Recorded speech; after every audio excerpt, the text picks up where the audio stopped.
Hello everyone, this is your friend from Naruto Audio Fanfics, and we are back once again with a brand new fanfic. Which is what if Naruto chose the path of Hokage and found love with Sakura Haruno, Tenten, Hinata Hyuga and an OC along the way, Part 1. If you enjoy this story, don't forget to hit the like button, thumbs up, and subscribe to the channel for more amazing Naruto fanfics like this. So without wasting any more time, let's start today's fanfic. Another bright day shines upon Konoha, but unlike any other day, this one was very special. News about Shikamaru's squad had been received and it looked like their A-class mission was a success. The news of their success spread fast in such a small village, and soon a large number of shinobi were waiting at the gate. In front of the crowd we could find familiar faces: Tsunade-sama, Kakashi, Guy, Ino, Tenten, Kurenai, Asuma and Shizune. They all waited nervously for their students and friends to return. They waited in silence, a silence that could have been shattered by a pin dropping, until it was finally shattered by a voice. Are you sure they're coming back today, or if they're even alive? A gray-haired Junin asked in a bored tone. Kakashi, how can you say such a thing? Of course they will return. They are the embodiment of youth and their spirit cannot be easily crushed by such vile enemies. Besides, they have the powerful Neji and even cute Lee, who against all odds went to help them. Guy said, taking his good guy pose. I hate to admit it, but he's right, you know.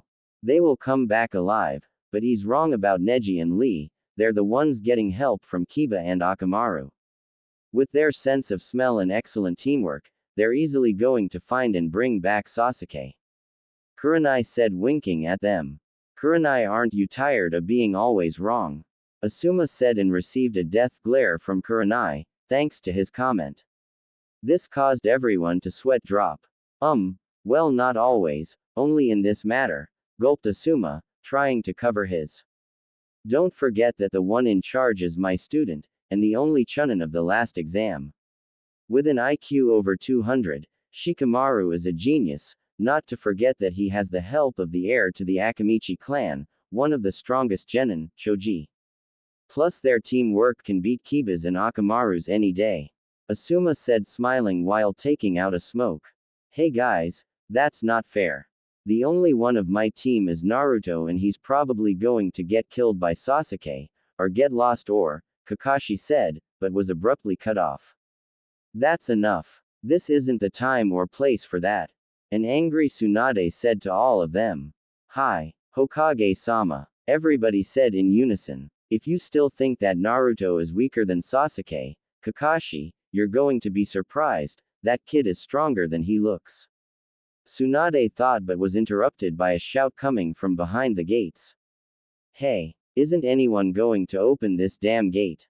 After hearing such a shout, everyone cracks a smile. To be expected from Konoha's #1 loudest ninja.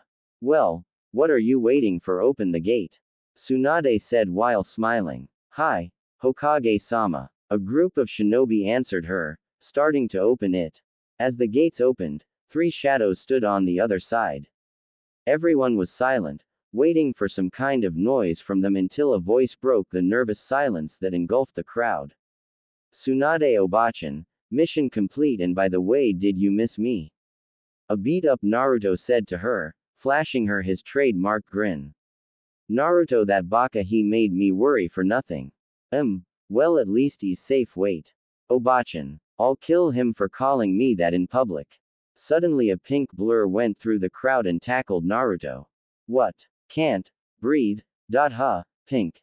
Sakura-chan, please let go, I can't breathe. Naruto said, struggling for air. Gomen Naruto, I was just happy to see that you're okay. Sakura said with tears in her eyes and a faint blush on her cheeks. Hey Sakura-chan, guess what? Naruto said. Was all Sakura could answer. I kept my promise, you know.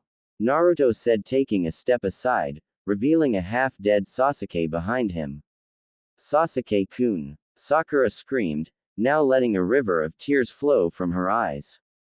Sakura stepped towards Sasuke, but only to be stopped by Kakashi. Now isn't the time for that, he has to be taken to the hospital. Okay. Sakura nodded at her sensei's words. Damn it, I want to be with Sasuke-kun. Sakura. Kakashi said. Yes, Kakashi-sensei, was her answer. Aren't you forgetting something or someone? He said, looking straight into her emerald eyes. Sakura gasped after seeing Shikamaru and Lee. I forgot about the others and only thanked Naruto. Sakura thought, feeling embarrassed about her rudeness. Sorry guys. Shikamaru, Lee, are you guys okay? She said, looking at the ground. I'm okay, and Lee is too. Shikamaru said in a bored tone, while his hands were safely tucked in his pockets. Yes, Sakura-san, I'm fine as well. Lee said, flashing his good guy pose to her. And the others are well, look for yourself. They're over there with Gaara and the other two. Lee said, pointing at them. Gaara. Sakura said, looking at Gaara with some fear in her eyes.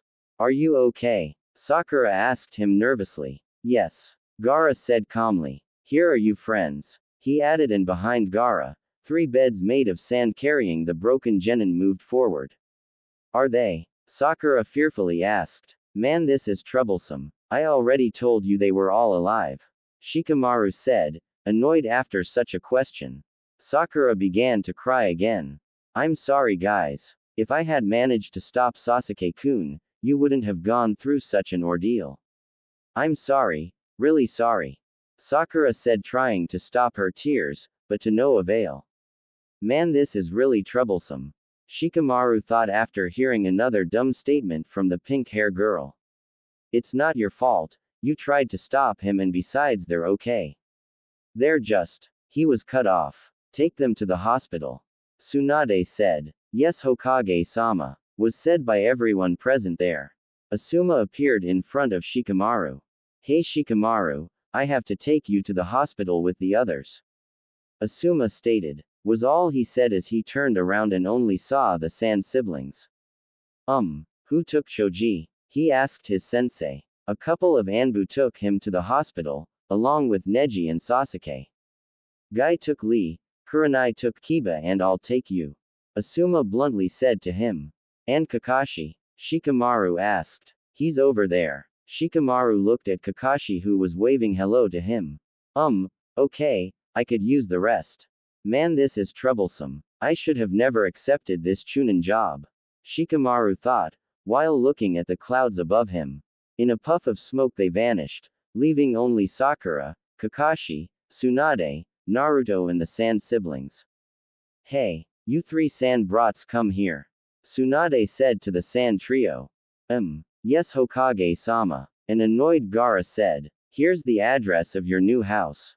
You don't look hurt, so just rest for today, Tsunade said to them. Okay. Gaara said, and after that the siblings took their leave. The gray-haired Junin got close to the pink-haired Kunoichi. Hey Sakura, they'll be okay. Shizune will take good care of them, so don't worry so much about them. After those words, Kakashi pulled out a book from his bag. I for one can finally relax a bit, knowing they're all back alive. He cracked a smile. Well, see ya Sakura. With that Kakashi vanished. With Kakashi's leave only 3 shinobi of the leaf were left, the Hokage, Naruto and Sakura. Hokage-sama, will Sasuke-kun be okay? Sakura asked. I don't really know. When he recovers from his injuries, we still have the fact that he left the village and tried to kill a fellow shinobi. Tsunade coldly answered her. Kill? Who did he try to? Sakura looked at Naruto.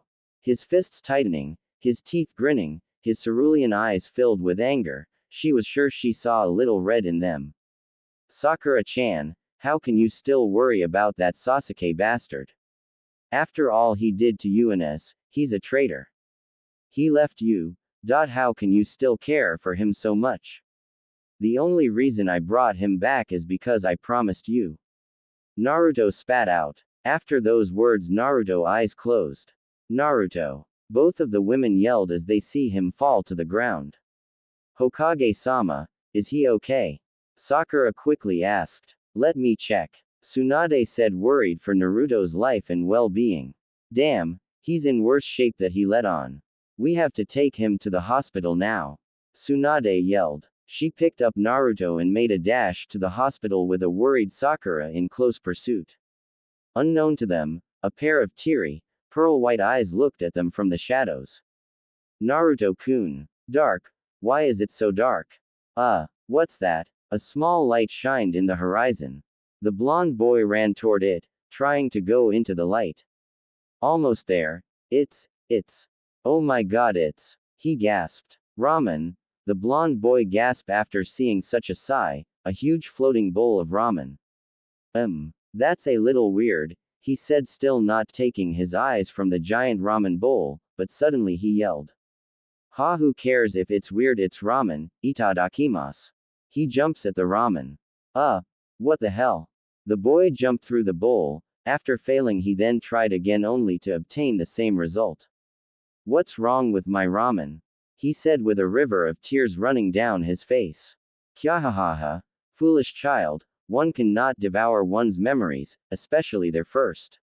Said a voice, mocking Naruto's actions. First memory, he said, sticking out his lower lip. My memories. Then he finally realized something. Wait, if these are my memories, that means this is my mind, so who the hell are you? And what the hell are you doing in my mind? Naruto screamed out, not knowing from where the voice that mocked him came. Kyahahaha, what's wrong? Don't you recognize your only tenant? The voice jokingly said. Tenant? What tenant? No. Kyuubi. Naruto said with a pale face. Yes child, it's me, but this time it's me who's visiting you. After those words, a huge eye appeared in front of Naruto. The eye was enormous. It had a slit pupil which Naruto knew too well, one he has seen many times before. But how? You never were able to do that before, you dumb fox. Naruto said, glaring at the fox's eye. Chakra. Kyuubi said. Chakra. Naruto answered, not knowing what chakra had to do with it. Yes child, chakra. After Kyuubi finished that word, a giant mouth with equally large fangs appeared. The chakra I gave you this time was much more than any time before. It was more than enough to mock the power of the one you call Jiraiya. It said, licking his lips at the after it spoke the word power. So what? Naruto said with a spark of anger in his face. Kyahahaha, you truly are hopeless kid, truly hopeless. The fox said, amused at Naruto's answer. Shut up and tell me, you dumb fox. Naruto said, who was now annoyed by the fox's smug attitude. This stupid fox thinks he's so smart. Stupid brat. Don't rush me, said a now angry Yoma. Looks who's talking. If I'm stupid and you're seal inside me, a stupid child, then what does that make you, you stupid fox? Naruto said with a foxy grin. Yeah, that should shut up that damn fox. A sweat drops next to Kyuubi's eye. This kid insults himself. So are going to tell me? Naruto yelled at it. Very well. Just listen, that chakra I gave you was more than enough to make a hole in the seal, but not enough for me to escape.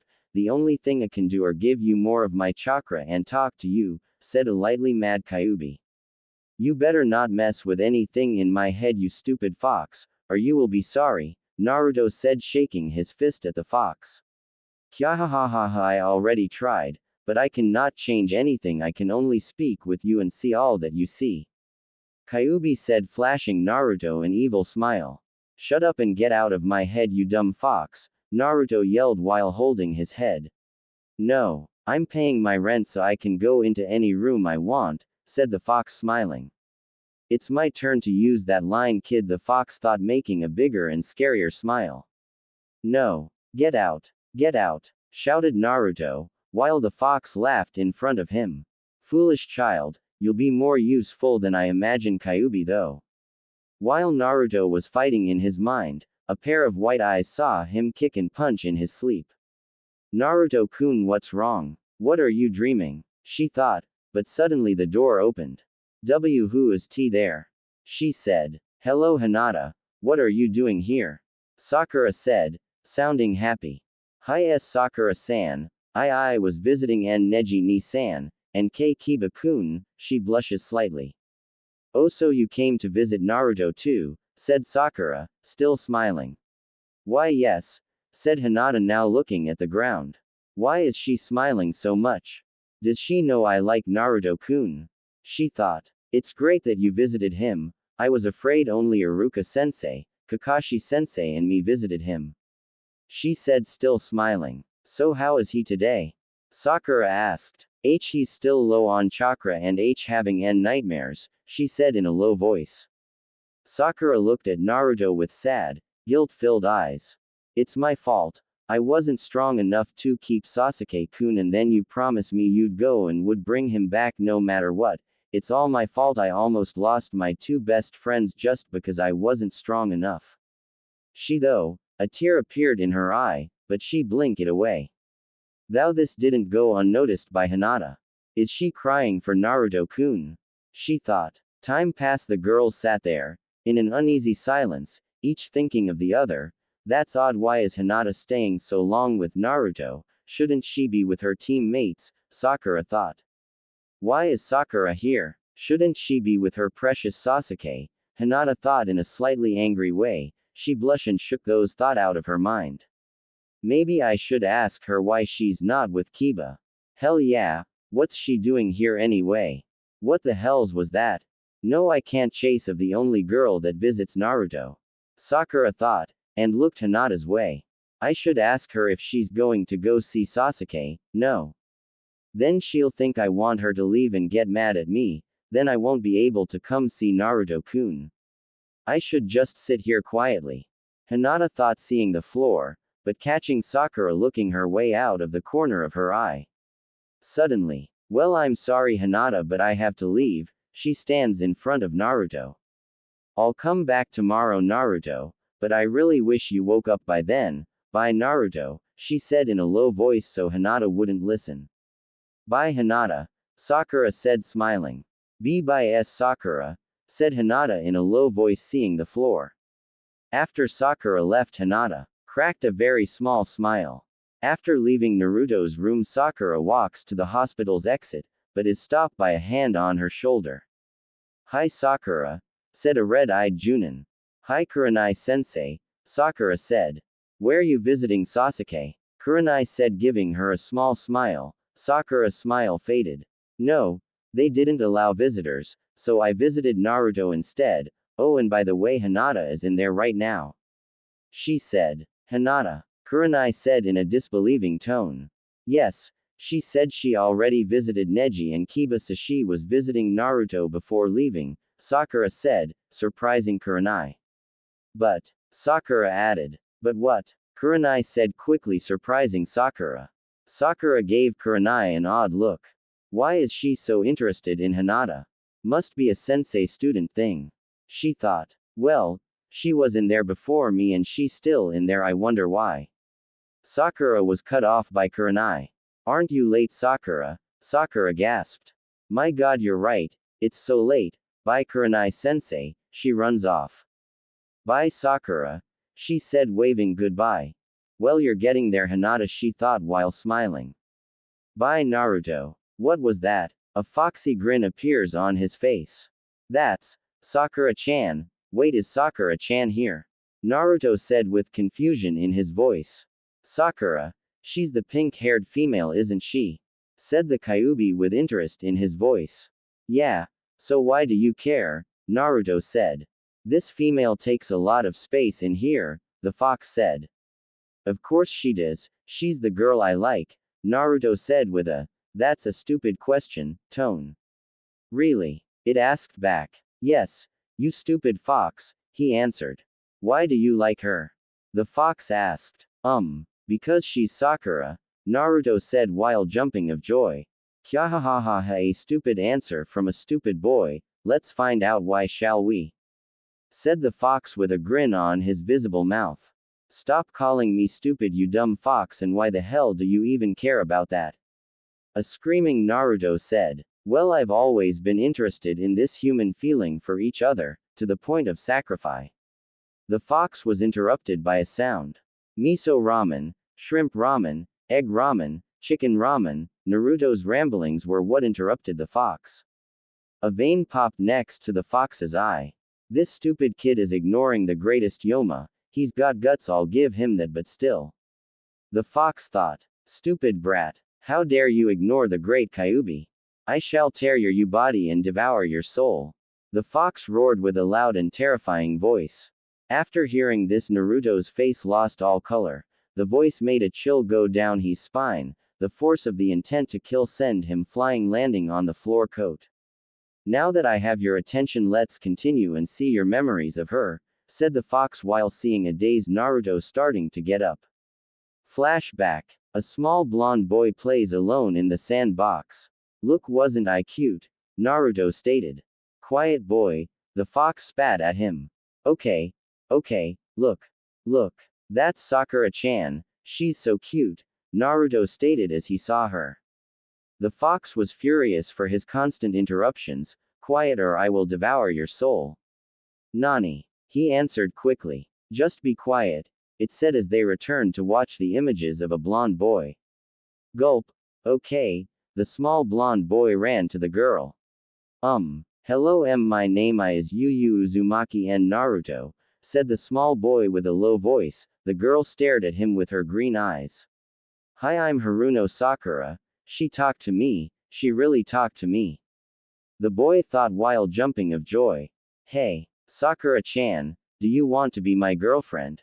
He said with determination in his voice. No, she simple said. Why not? He asked pouting. Because I'm going to be Sasuke-kun's girlfriend, she said giggling.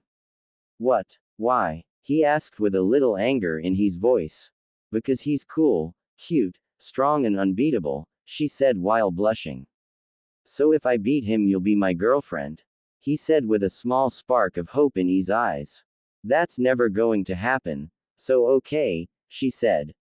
Sakura-chan, a voice said. That's my mom, I have to go. She takes a flower out her backpack and gives it to Naruto. Here, this is for good luck, you'll need it, and until you beat Sasuke-kun don't bother me. She said while waking away from the blonde boy.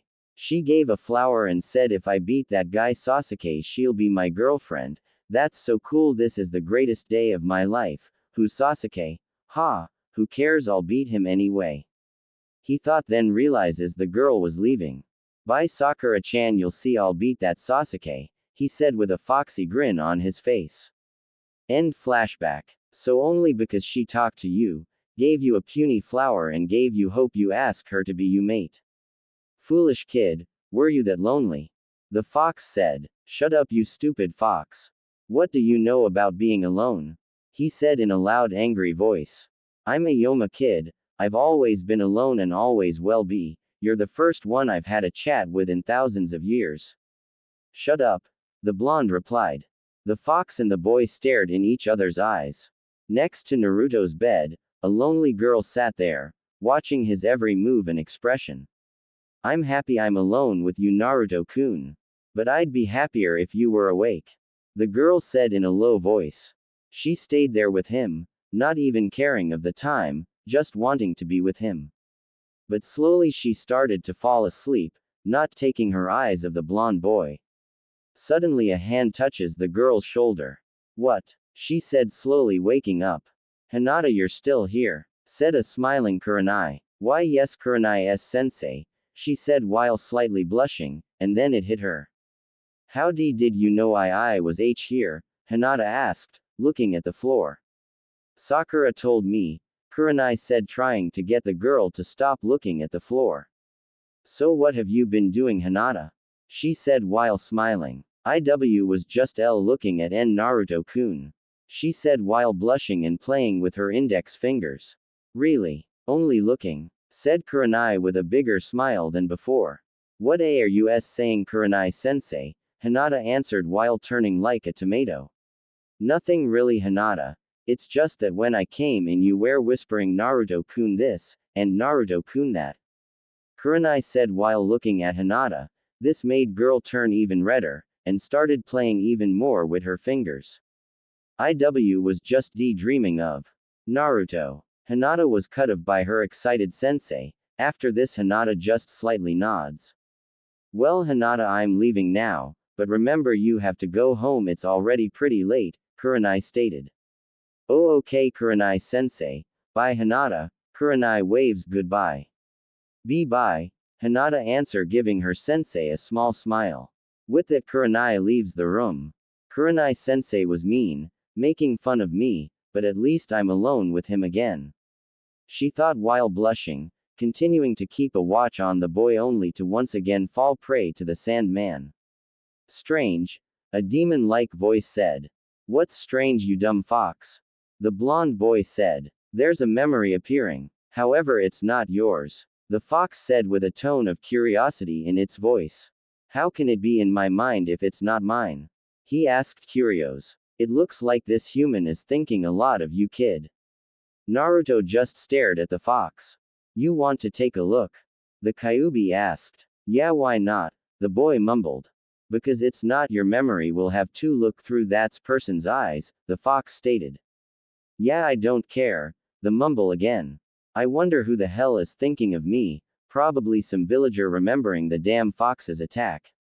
The other person's memory. Walking down the streets of Konoha, he's looking around, seeing the different stores and people, then a voice is heard. Don't be nervous, we're almost there. The person looks at the ground, then turns left and up, but not enough to see that other person's face, only his chest. The only things notable where that he's a man, you can tell from the voice, and from seeing him he's wearing a white robe and has long black hair. I've seen him before, Naruto stated. Again, can't you just be quiet? It said. Aw, shut up, you dumb fox, I'm trying to watch this. Naruto cuts of the fox just glared at Naruto for his insolence. Are you nervous for meeting him? Asks the tall man, the owner of this memory, who appears to be a child. Nods. Don't be, he said in a reassuring voice. They start to walk again, and upon reaching the park the child stops, his eyes wander until they are fixed on a blonde hair boy.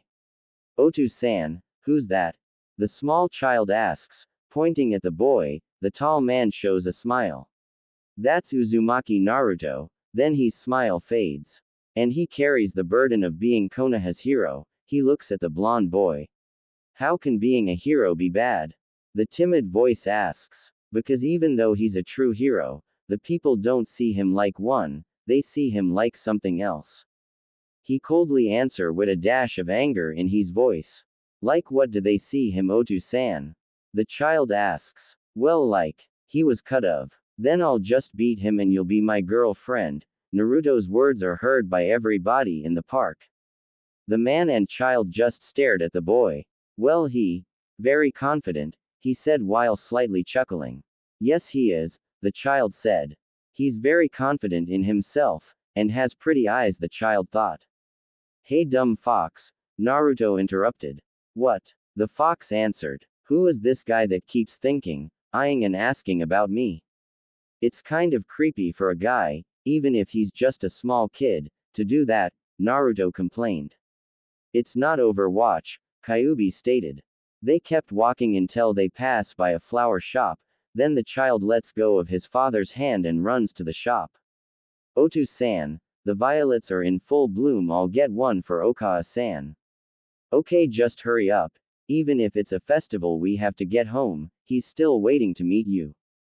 The man said. He gets close to the window and sees a reflection of himself. The reflection showed a person with short blue hair, pale skin, and a pair of white eyes staring back. With this the memory faded out. What? Naruto's jaw drops to the floor. That's no guy. That's Hinata. Naruto said, not believing his own words or eyes for that matter.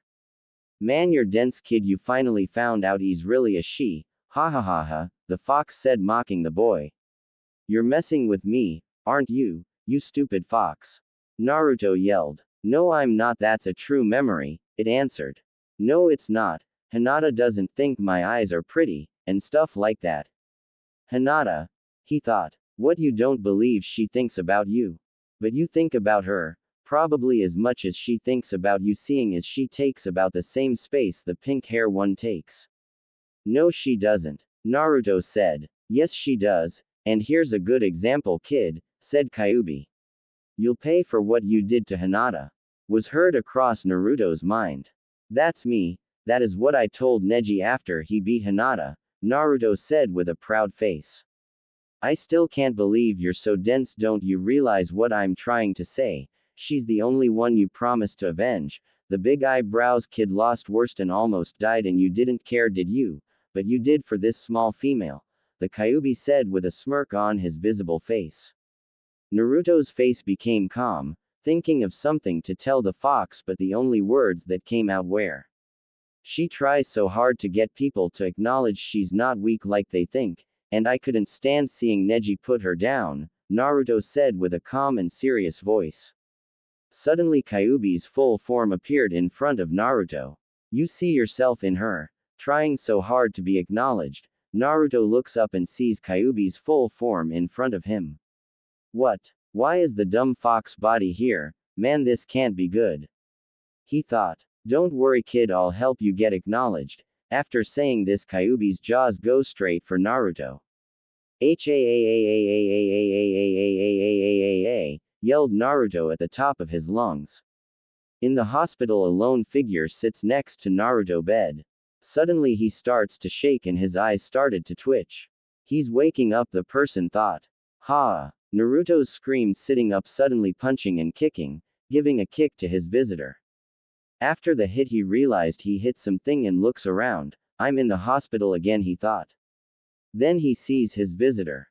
"You!" he yelled. "What the hell are you doing watching me sleep?" A scream is heard in the hospital, causing a panic. Then the words, "What the hell are you doing here?" came from a blonde boy, who was pointing at his visitor. "What? Can't a teacher visit his student?" said a white-haired old man. "But, Ero Sennin, you never visited me before," Naruto said while looking straight into Jiraiya's eyes. "Well, that's true, but you've never been out for 5 days, even when training for the Rasengan, and after the fight with Kabuto you were only out 1 day at the most," Jiraiya said. "Nani?" Naruto emitted a gasp of surprise. "I've never been out for so long, I always get better after a good night's sleep," Naruto thought. Then the realization hit him. Were those memories a dream or were they real? Nah, they must have been a dream. He thought. Are you sure? He heard, but when he looked around he only saw Jiraiya. "Naruto, are you okay?" said Jiraiya in a concerned tone. Naruto, after seeing Jiraiya, shook the thought out of his head, and gave him his foxy grin. "Yeah, Ero Sennin, I'm good as new. Just look. Kage Bunshin no Jut." His hands were stopped by Jiraiya. "Baka. You just recover from losing almost all your chakra and you're already going to waste it," Jiraiya said, staring into Naruto's eyes. "Is Ero Sennin worried about me?" he thought. A smile appeared on Jiraiya's face. "Now, tell me how you beat that Sasuke kid," he said. While Naruto was happily talking to his sensei about the great deeds he did while bringing Sasuke back to Konoha, 3 genins were standing near 3 logs. These weren't normal genins, however, each one carried something on their back. "He's late," yelled a blonde girl with a fan on her back. "Calm down, Tamari. What did you expect from a weak leaf Junin?" said a tall boy in black with something wrapped in bandages, its hair sticking out the top, on his back. "Well, I'm still pissed off, so if he doesn't get here in the next 2 hours we're leaving, right Gaara?" Gaara, a small red-haired boy with a gourd on his back, simply nodded. Suddenly a puff of smoke appeared on a tree branch. From the smoke a gray-haired Junin with his Hittite covering his left eye, and a mask covering his mouth, appeared. "Hey guys. I'm sorry I'm late but I got lost in." Before he could finish, a swarm of sand shurikens, a puppet and a wind strike destroyed the tree he was standing in. "Well, it looks like you guys are a little angry at me for being late," he said in a calm voice, not even fazed by the fact that they tried to kill him. "You're late," Tamari said. "Well, you see, I got lost on the road of life," Kakashi said while closing his only visible eye. Tamari raised an eyebrow. "What? That doesn't even make sense," she answered, looking confused. After Kakashi saw her reaction, he gave her a small smile. Finally, somebody that line works on, he thought. "Well, Hokage-sama told me about you 3.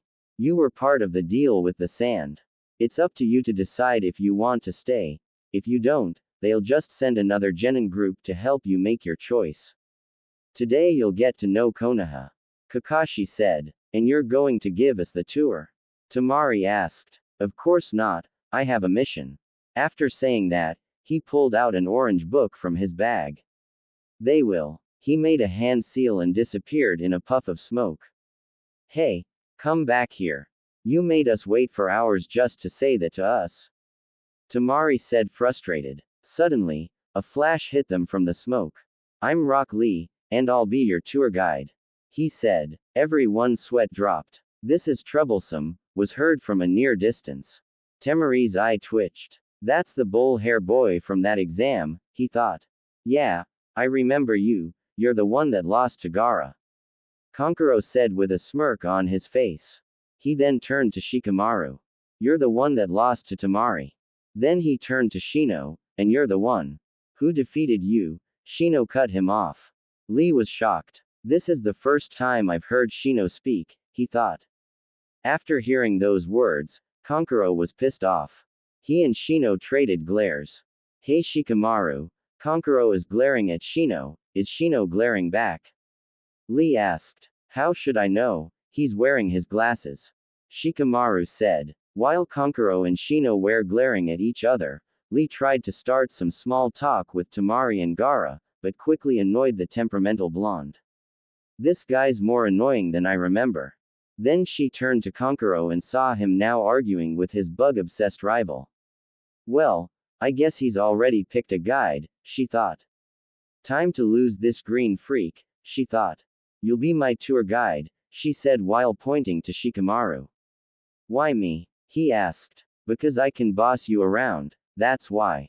She answered. This is going to be a long and troublesome day, Shikamaru said under his breath. After that, Temari grabbed one of Shikamaru's arms and dragged the lazy Chunin to the streets. Well Gaara, it looks like I, Rock Lee, will be your tour guide. And don't worry, I'll show you the best training spots in Konoha. Lee said, taking his good guy pose. Gaara looked his brother's way then looked back at Lee and simply nodded. Let's go then. Wait. What about your brother? Lee inquired. Nobly. Leave him with his friend, Gaara answered. Okay. Let's go, said Lee. With that, the tour commenced, leaving only Shino and Kankuro arguing. Temari's tour. The streets of Konoha were as lively as ever. Everyone was on the streets buying, selling, gossiping, you name it, they were doing it. And in the middle of the crowd our favorite lazy ninja gave his grand tour, well, by his standards anyway. Well, this is the town plaza, I'll sit here while you look around, he said. What do you mean you're going to sit here? You're my tour guide, now do your job, Temari snapped. There's no point in me telling you about every store. If I tell you that's the flower shop it'll make no difference if you go and see it with me or without me, it will still be the flower shop. He said in a lazy tone. Oh, there's a difference. Do you want me to tell the Hokage that you didn't do your mission? Well, do you? She said with an evil smile on her face. I've seen that smile before, it's like the one she gave me after she beat that sound wench. She must be serious, he thought. Very well, let's go, I'll show you the flower shop first, he said reluctantly. Inside the flower shop, a blonde girl with clear blue eyes is deep in thought. Man, this is a boring day. Choji is in the hospital. Shikamaru is on a mission. Sakura is God knows where. I don't know where Sasuke is. Mom and Dad are gone on a mission. Man, I'm all alone today. What a drag, and I don't even have a boyfriend. A beautiful girl like me shouldn't have lonely days like today. Her thoughts were interrupted by the opening of the floral shop's door. Shikamaru entered Ino's abode with Temari still holding his arm. He tried to get loose to say hello to Ino, but Temari pulled him to the flowers she wanted to see. What the hell is Shikamaru doing with her? He told me he was on a mission. So he prefers to be with that sand than to hang with me, Ino thought. Ino glared at Temari just for a second, before she saw Shikamaru walking her way. Hi Ino, said Shikamaru with his low-tone voice. Hi Shikamaru, is your mission over? Ino asked, in a slightly angry way. No, he answered while slightly yawning. Ino lifted an eyebrow. So what's your mission then? She asked. Oh man, this is troublesome. If I tell her my mission is being a tour guide, I'll never hear the end of it, he thought. Classified. He answered. You're lying to me, Shikamaru. I can tell. I'm not your best friend for nothing. She was tough. While Shikamaru and Ino were staring at each other, Tamari walked up next to Shikamaru. Hey Shika-kun, buy me this flower. Tamari said in a strangely sweet, yet demanding voice. No, he said. Oh come on, there aren't any flowers in the hidden sand and I really like them. She said in a more calm voice. This is troublesome, he thought, and before he could answer. Hey Blondie, put it on Shika-kun's tab, got it? Tamari said in her normal voice. Ino simply nodded, remembering what she did to Ten. After that, Tamari smiled and left the store, dragging Shikamaru behind her. Stupid bitch, you're a blonde too if you hadn't noticed, but I wonder why Shikamaru bought her the flower, and why did he let her call him Shika-kun? Every time I called him that he asked me to stop doing it. Ino thought as she watched them walking outside of the store. Well, that's the tour, Tamari, Shikamaru said. What do you mean that's the tour? The only things we saw were the flower shop, some other stores, the park, the academy and the Hokage's office, Tamari said, not even bothering to keep the anger from permeating her tone. That was all the stuff on my way home. It would have been too troublesome to show you anything else, he said blandly. That's a lousy excuse. I bet there's nothing better in Konoha. She said while smiling. Shikamaru raises an eyebrow, and the sand is better? He asked. Yeah, it's a lot better, she said. I don't know about you, but I prefer a park with leaves and trees, than just a big sandbox. Shikamaru stated blatantly. This comment made Tamari turn red out of unsurpassed anger. Well, it's too crowded here, at least in the sand you can have some peace and quiet, she said. This is troublesome, he thought. Well then, follow me, he instructed, albeit in an authoritative fashion.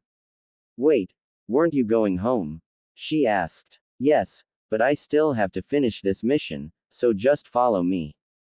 Tamari followed Shikamaru to what appeared to be a cliffside, full of trees, which looked deserted. Well, we're here, Shikamaru said. Tamari walked to the edge and saw a view she'd never seen before. A huge forest stood in front of her. So, where are we? She asked, not even taking her eyes off of the forest. In the forest behind the Hokage monument, he replied. It's beautiful, I mean, so this is the place. Pretty nice. Tamari said. Turning to him, she asked. So, Shika-kun, do you often come here to think? Don't call me that, and yes, this is where I like to relax and think. He stated. Then he added, and don't tell anybody about this place, I don't like to be bothered when I'm looking at the clouds. After that, Shikamaru lay down on the grass, after him Tamari did the same. So, Shika-kun, she began. Don't call me that, he interrupted half-heartedly. But I like it. Anyway, why didn't you beat me in the exam? She asked. I couldn't, I was out of chakra. He answered. That's a lie and you know it. She angrily said. Well, it's because you're a woman, and a man can't hurt a woman.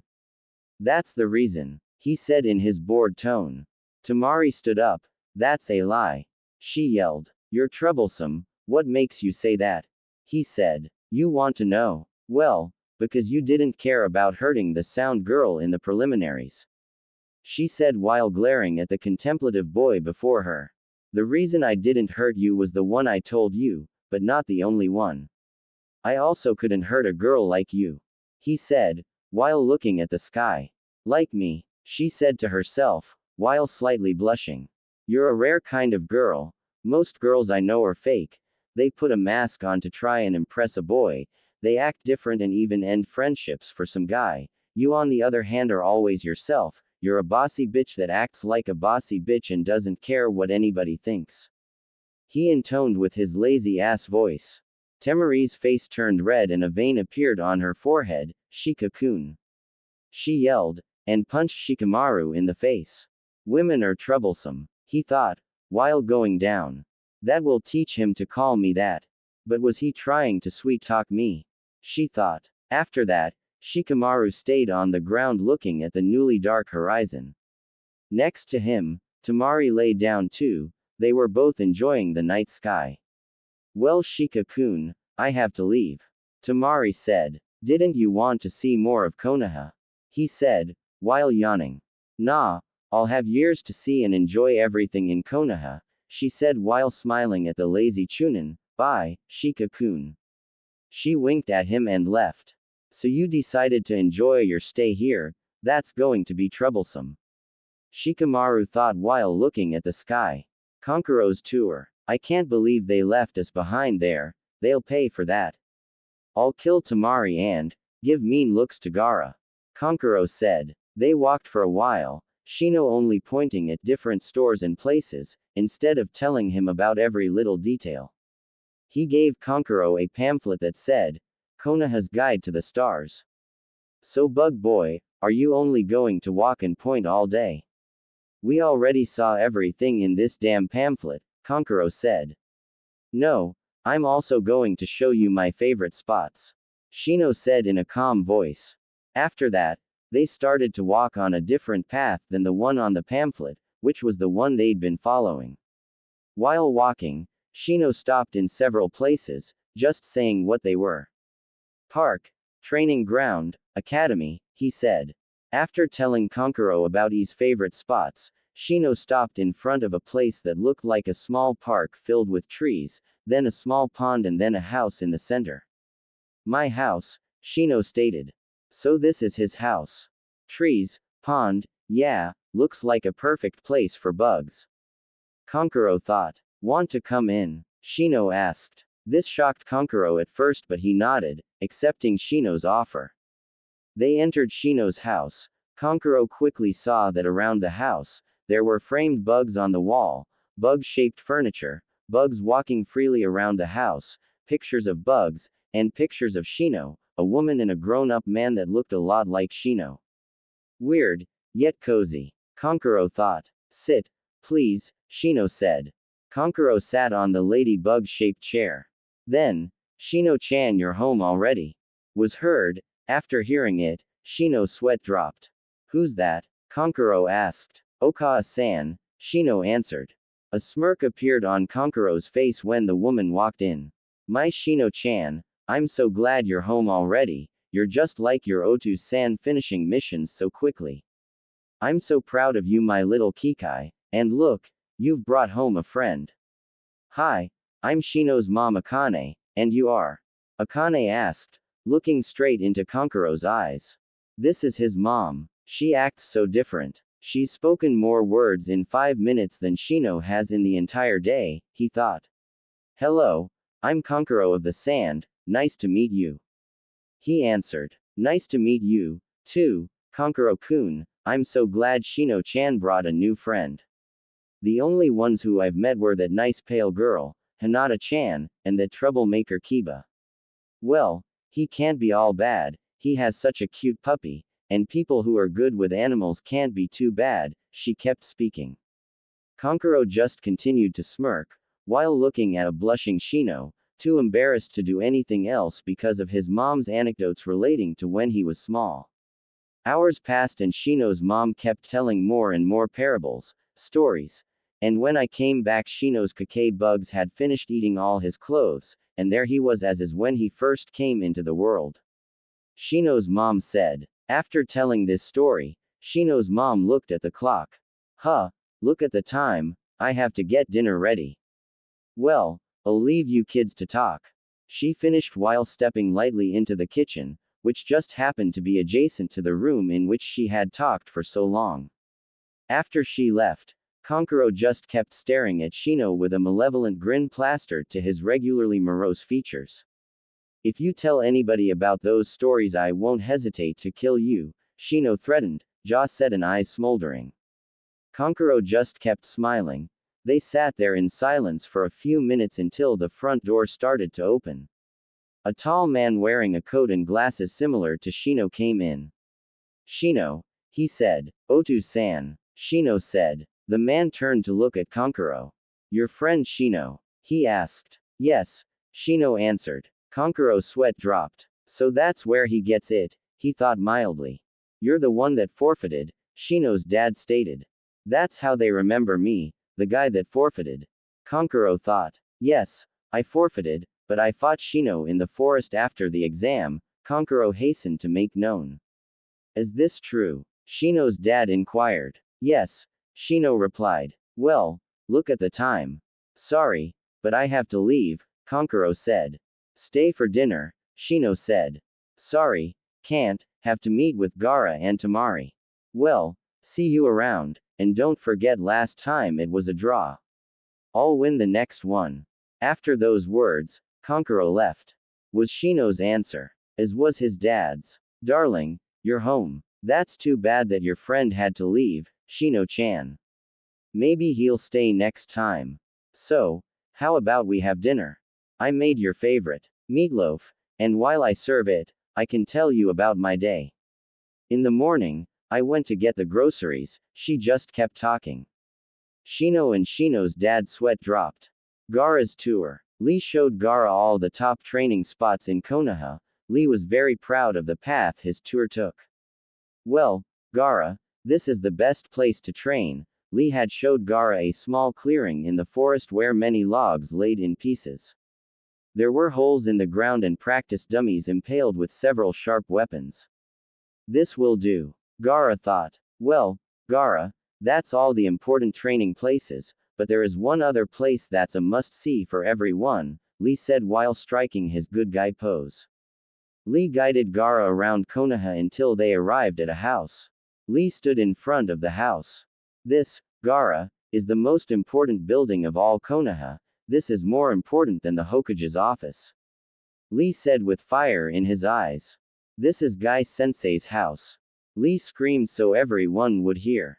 Gaara's sweat dropped and lightly blushed out of embarrassment. That's good to know, Gaara said. Yes, I knew you would appreciate that piece of information that not everyone is lucky to know, Lee said, while smiling at Gaara. Gaara suddenly stopped and the sand in his gourd started to spin around him. Gaara, is something wrong? Lee asked. Yes, he answered. What's wrong? Do you detect an enemy? Lee asked again. No, he replied. Then what's wrong? Lee asked yet again. Gaara pointed at a store. Lee turned and saw Tamari holding Shikamaru's arm while going into the flower shop. Well, he is her brother. Lee thought. Well, we finished the tour very early, so how about we go get something to eat? Lee said. Gaara simply nodded and followed Lee, who led the way. Gaara, this is a restaurant very recommended by Naruto-kun, how about we eat here? Lee asked. Ichiraku's ramen, Gaara noted, and then nodded at Lee's question.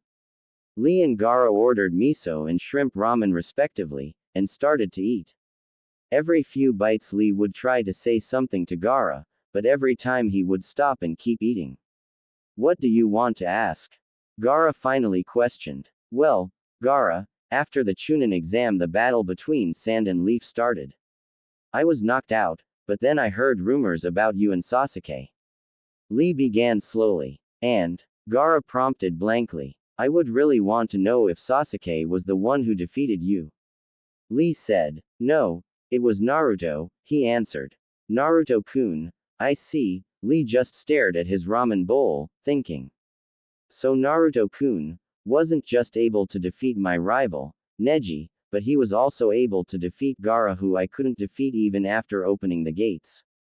I feel so foolish, yet proud. He is proof that a dropout can defeat a genius with hard work and determination, Lee thought. You look surprised, Gaara said. Well, I am a little. Naruto-kun is not the one that's been given credit for defeating you, everyone thinks it was Sasuke. Lee said. Then they are fools not to see his power. Gaara stated. It's hard for people to acknowledge Naruto-kun, just like it's hard for people to acknowledge me, Lee said with tears in his eyes. Why is it so hard for people to believe that Naruto is strong? Gaara asked. The reason people don't believe that Naruto-kun is strong is because he failed the academy finals 3 times before being able to become a genin. When he did pass, he passed with the lowest score in his class, and finally he was put in the same team as Sasuke. So he was always in his shadow. Lee said. Gaara said nothing. So, you see why everyone underestimates Naruto-kun, Lee said. Gaara simply nodded and started eating again. They stayed there eating, trading stories between every bowl of ramen they ate. Several hours and stories later. Well, Gaara, I have to leave, I have early training tomorrow morning. And so saying, he quickly left. Gaara stood up and began to leave, when he was stopped by a hand on his shoulder. So, you'll be paying for your green-clothed friend? Asked an old man. That bastard. He left without paying. I'll just kill this old man and then go kill him, Gaara thought. Gaara stared into the old man's eyes.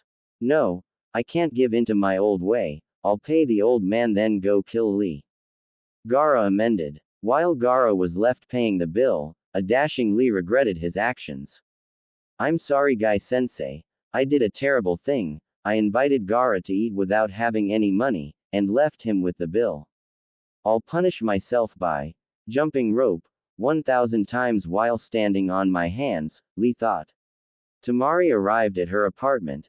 After entering, she saw Kankuro watching TV. So, how was your tour with the bug boy? She asked half teasingly, half seriously. It was okay. I guess the village itself isn't that impressive, but the shinobis and their families are interesting. Kankuro said with a smile gracing his usually sullen visage. And where's Gaara? Tamari asked. He's sleeping in his room, so be quiet.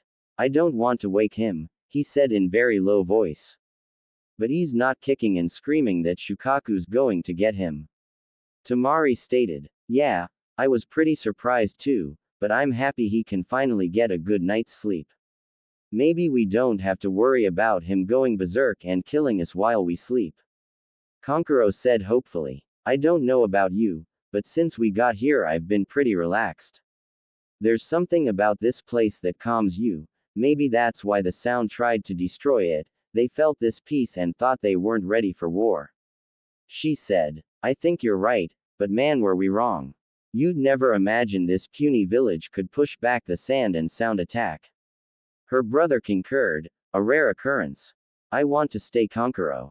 Tamari said. I'm glad you said that, because I want to stay too. I'm sure we can finally have a little peace here, not having to see the glares every time we walk down the streets with our brother. Well, they're going to look at us coldly, but I'm sure their looks won't be as stormy as the ones the people in the sand gave us, and they'll stop it with time. Kankuro said, staring at Gaara's room. Good to hear you say that. Even though I would have stayed whether you wanted to or not, but you're right. Things can finally get better. With Dad dead, we don't have to worry about getting called back to the sand. That means, no more assassins coming after us and Gaara.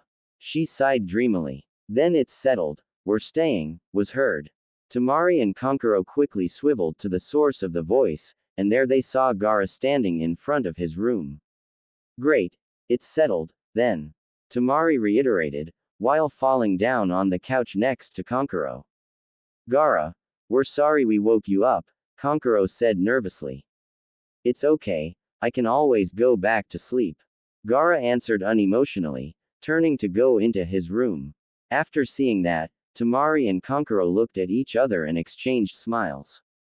Late at night, when the rest of Konoha had retired to the realm of dreams, one boy still couldn't rest. So after that, I went Rasengan on his. The boy just wouldn't stop relating the details of his grand fight with Sasuke. He won't shut up, he just won't shut up. He's being talking for almost 24 hours. What in the name of the Yondaime made me asked him about the fight? He thought while his eye twitched out of frustration. Then he was all, I'll kill you because you're my friend, and I was all, yeah right, like that's going to happen. The blonde boy's story seemed to go on perpetually.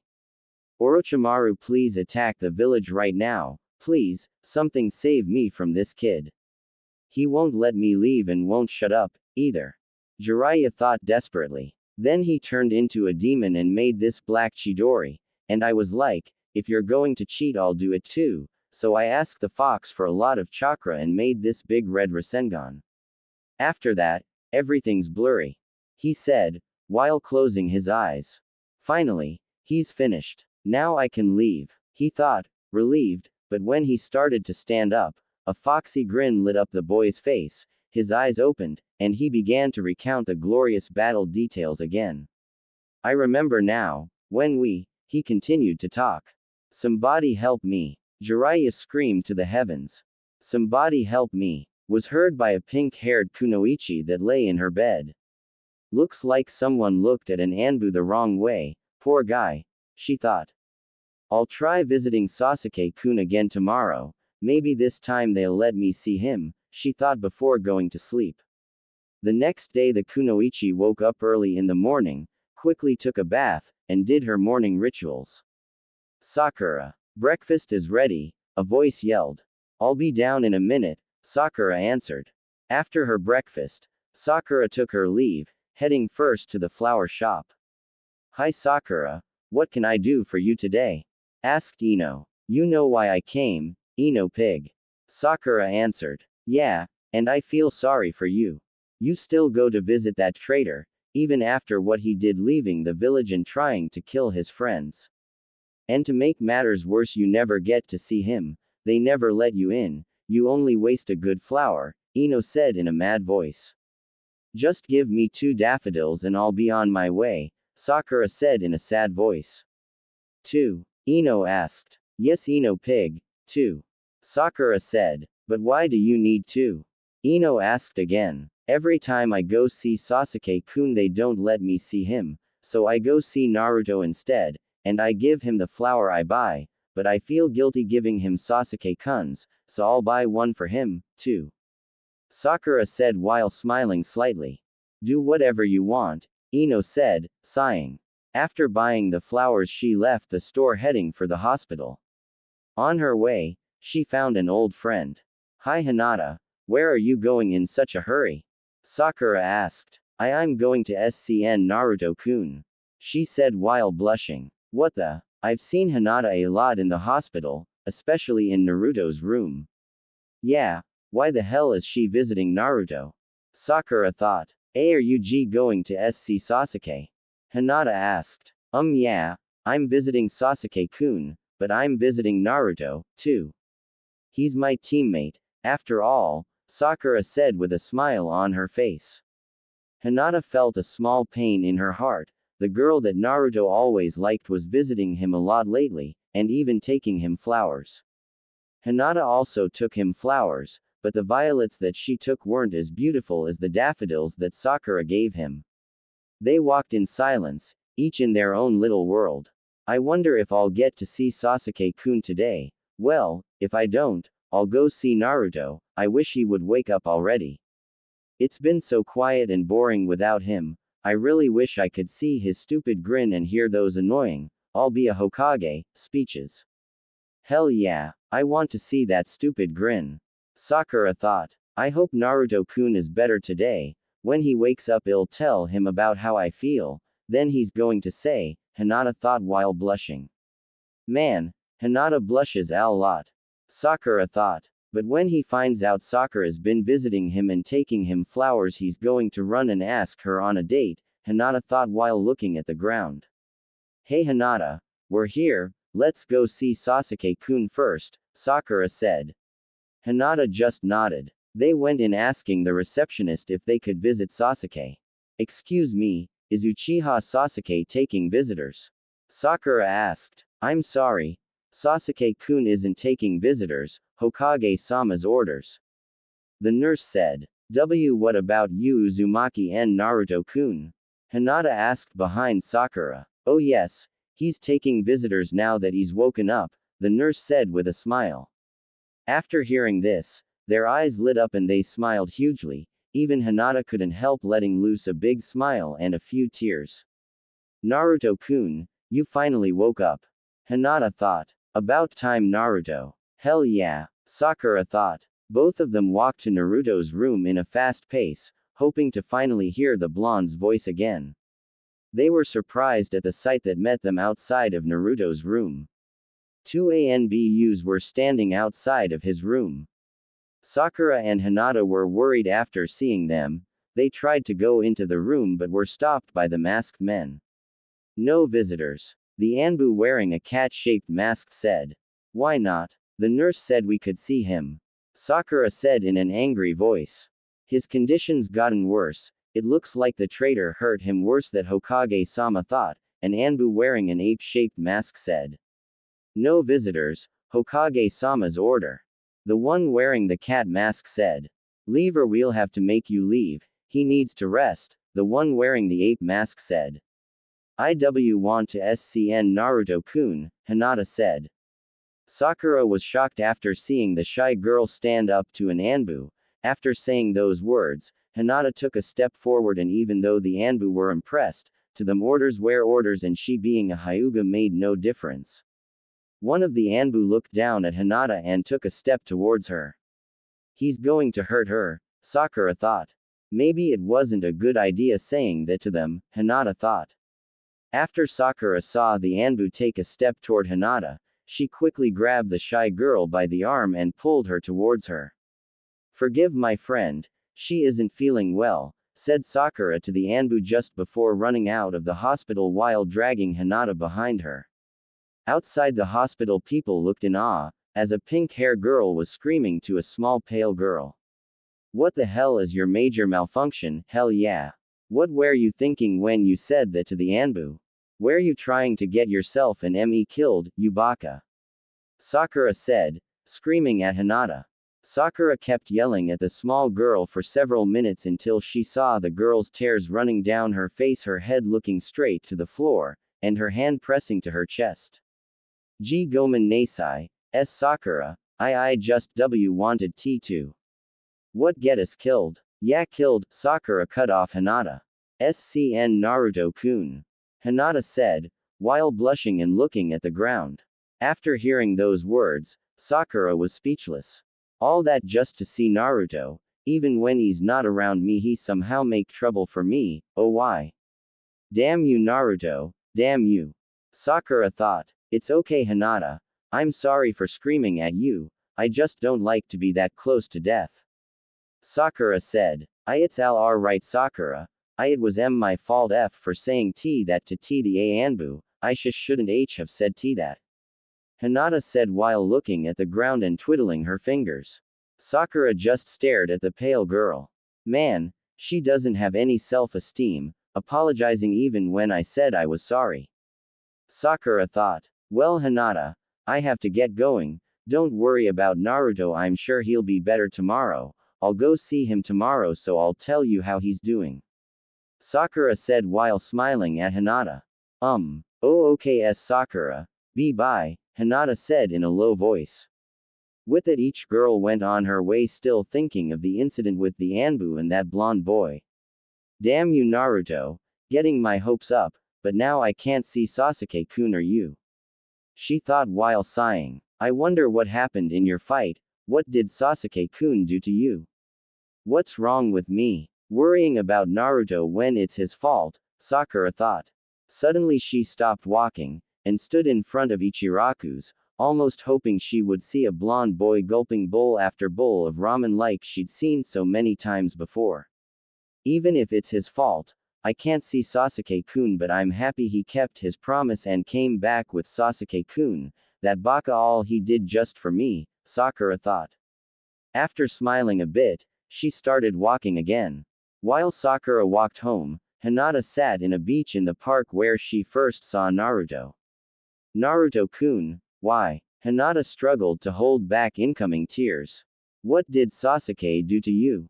All the times I've watched you, you never got this hurt, you'd always be in a fight but then be back so happy and full of energy like before. I hope Sasuke gets what he deserves, Hinata thought, not caring that she wished something bad on someone. After that, Hinata stood up and started walking toward the Hyuga resident, still thinking of the blonde boy. Please Naruto-kun be okay, I want to tell you so much, when I saw you leave after Sasuke I was so afraid. I thought I would never have the chance to tell you that I love you. Hinata thought while walking. But Ero Sennin, why did we have to leave the window? Asked Naruto with a confused face. Don't ask me, I'm only following orders, I was told to take you to Tsunade without anybody knowing. Jiraiya stated. After a few minutes of jumping from rooftop to rooftop, they got to Tsunade's office, which they easily entered through the window so nobody would know they were visiting her. Once inside, Naruto was shocked at the sight. Jiraiya was just amused but not surprised. In front of them, laid over all the papers surrounded by bottles of sake, and a newspaper open in the racehorse section, lay a sleeping Tsunade.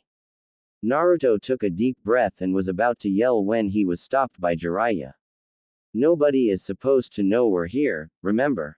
Jiraiya said. Oh, yeah, right, Naruto said while scratching his head. Naruto just went up to Tsunade and started to poke her on the head. Hey, Obaa-chan, wake up, Obaa-chan, and come on, wake up, Obaa. Before Naruto could finish, a punch sent him crashing into a wall. Jiraiya's sweat dropped. Man, and he just got out of the hospital, he thought.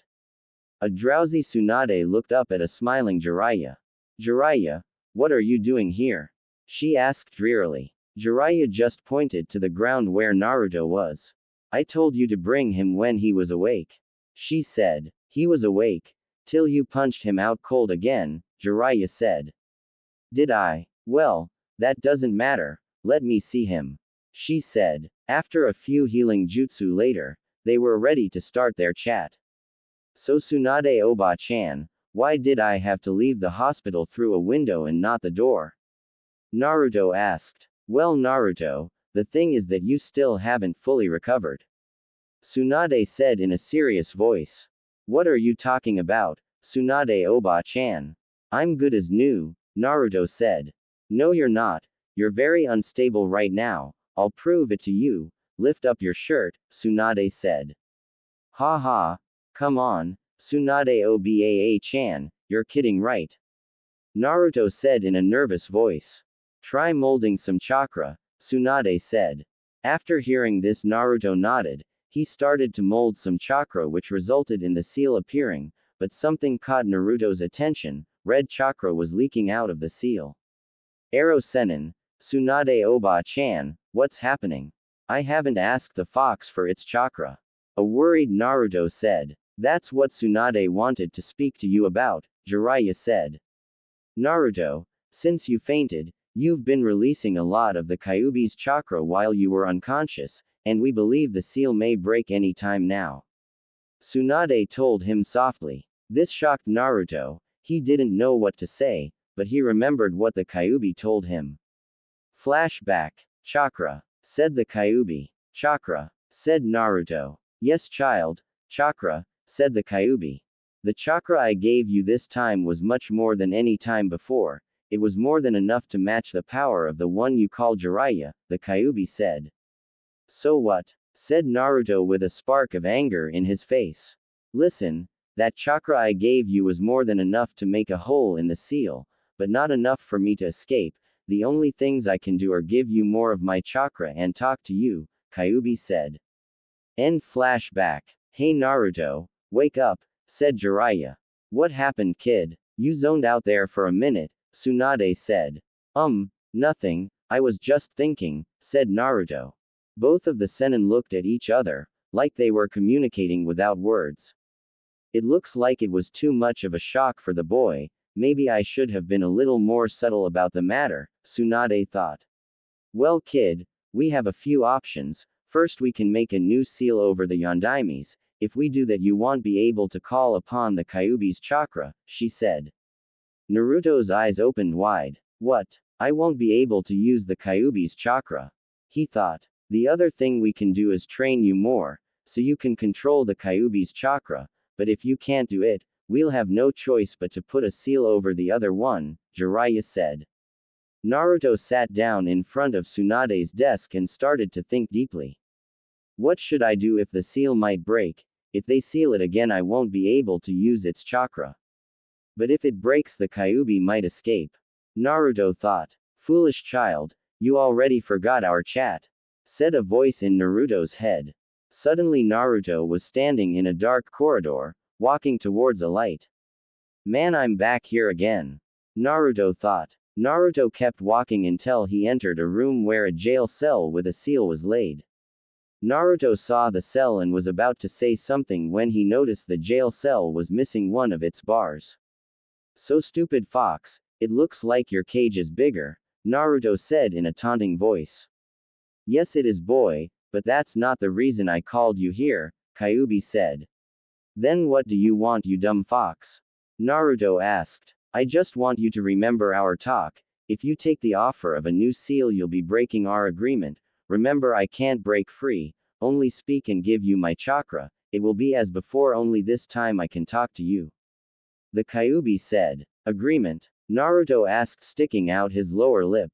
Stupid child, I'll refresh your dumb mind, I'll give you more of my chakra, and help you be acknowledged by the people in this tiny village. In return you'll become a worthy container for me, the greatest Yoma in all the world, kyahahaha, the Kyuubi said. Oh that's right, but remember you dumb fox, if you try to pull a fast one I'll put enough seals on top of this one so you won't know if it's day or night. Naruto said. He's out of it again, Tsunade thought. Hey, Naruto wake up, Jiraiya said. Sorry, I was just thinking. But I've decided to keep the seal the way it is, I'm sure I will be able to control the extra chakra, Naruto said with another one of those foxy grins. That's not the problem kid, the thing is we can easily sense the Kyuubi's chakra, this can give away your secret, Tsunade said. And why should I care about that? Everybody knows the Kyuubi's seal is inside of me, Naruto said in an angry tone. Are you sure? What about the kids your age, are you ready for them to know? Jiraiya asked in a cold voice. Damn, I forgot about them. What should I do? I can't tell them about it. Don't worry, I'll help you control my extra chakra. Naruto heard while thinking. I hope you're right you dumb fox. Naruto thought. That's my decision, I'll train and control the chakra. A little demon chakra shouldn't be any problem for the future Hokage. Naruto said while flashing his foxy grin. So Jiraiya and Naruto went to train same spot as where he learned to summon frogs so he could hide and control the extra Kyuubi chakra. He redid all of his chakra control exercises, this with the Kyuubi's help maintaining control over his chakra, so it wouldn't be released without Naruto's knowledge. Although it was much easier than Jiraiya had imagined, it still took many days, but while Naruto was training, the life in Konoha kept moving forward. Every morning, a pair of girls would visit the hospital just to be stopped by a pair of masked men.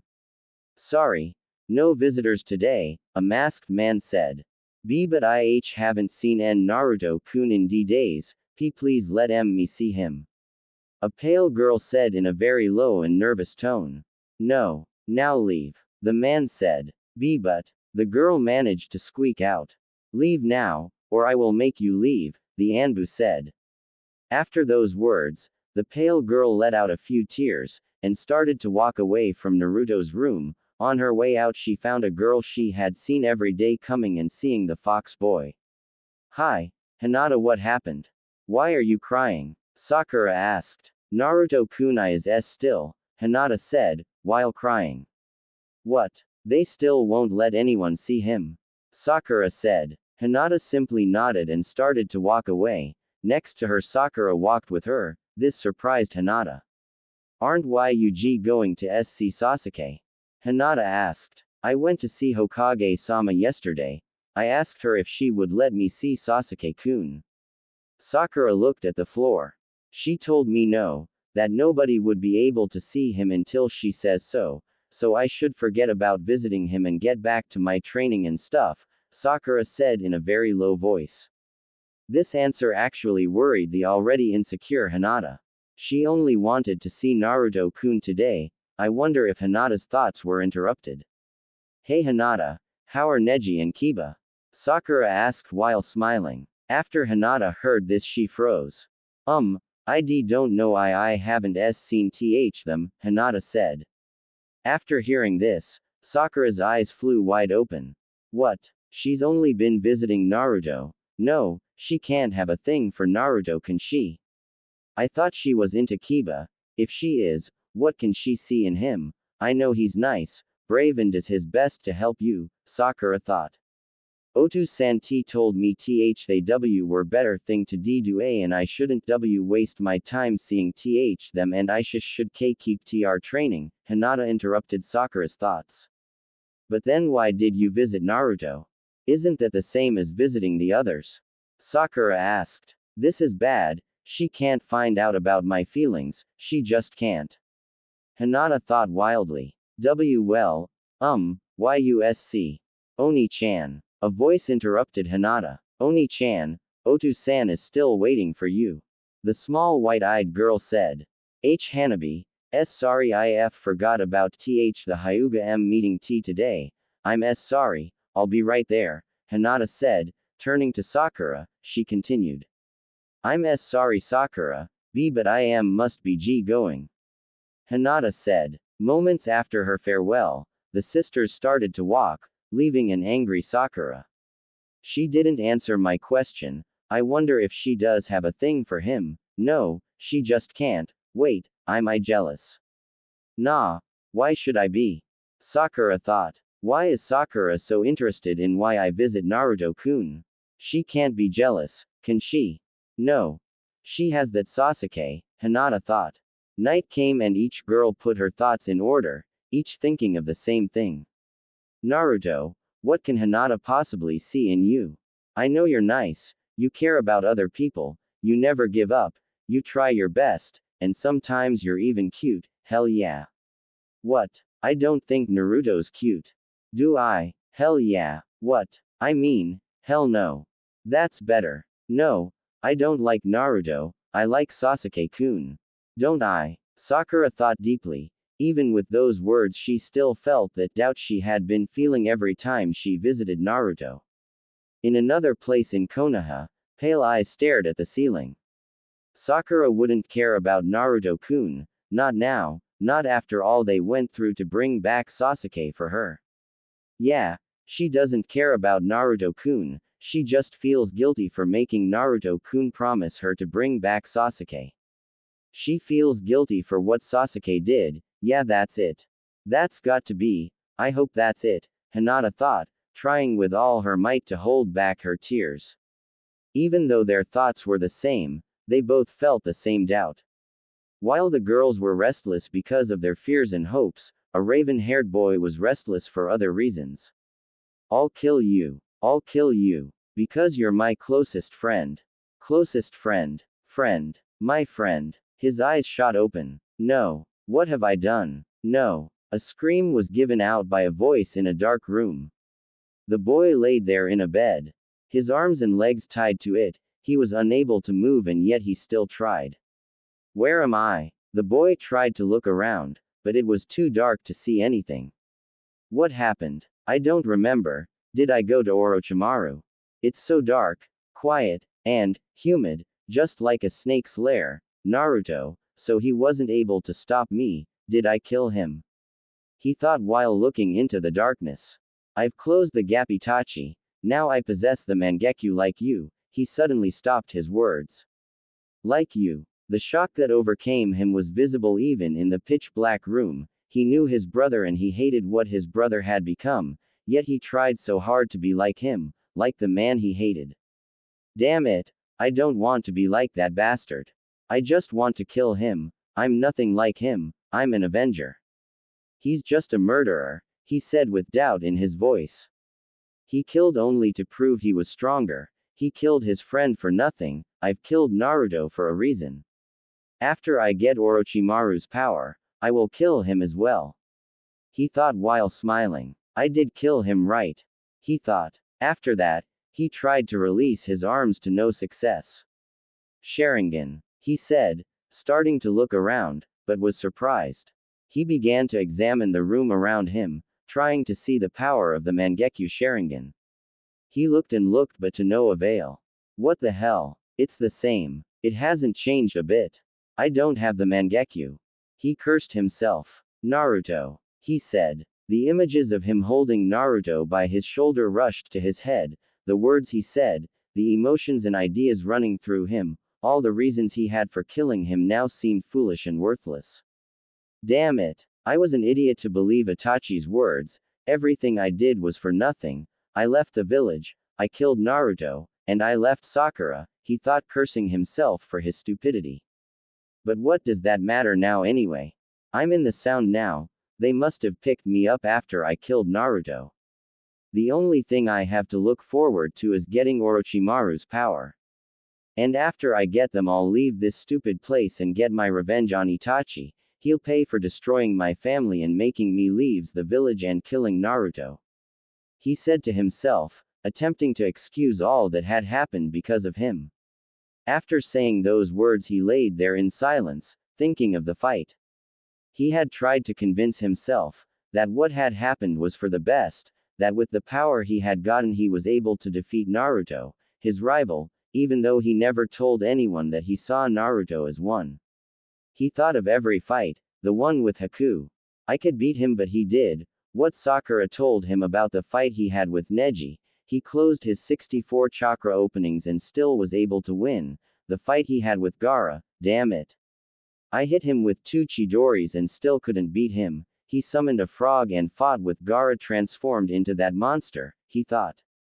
My Chidori was weak compared to that thing he did with his hand, Rasengan, I think he called it, he pondered. A flashback of the hospital shot to his mind, the time his Chidori almost met Naruto's Rasengan. He was mad that his most powerful technique, which he could only do twice, had less power than that simple sphere in Naruto's hand, which looked to be summoned by the boy with no trouble. Wait, our techniques met in the waterfall, though. Damn it, why can't I remember what happened? He held his head in pain. I'm stronger. My Chidori's more powerful, he said, his screams reverberating off the walls surrounding him. Sasuke's feelings turned from guilt for killing his friend to anger. Damn you, Naruto, it's all your fault, it's your fault I had to leave, it's your fault I had to go see Orochimaru, it's your fault I left Sakura, it's your fault I had to kill you, he said to himself. Even though he kept on telling himself these things, he still felt the guilt, even though his mind was convinced that it was Naruto's fault, his heart knew different. Damn it, I'm no different than Itachi.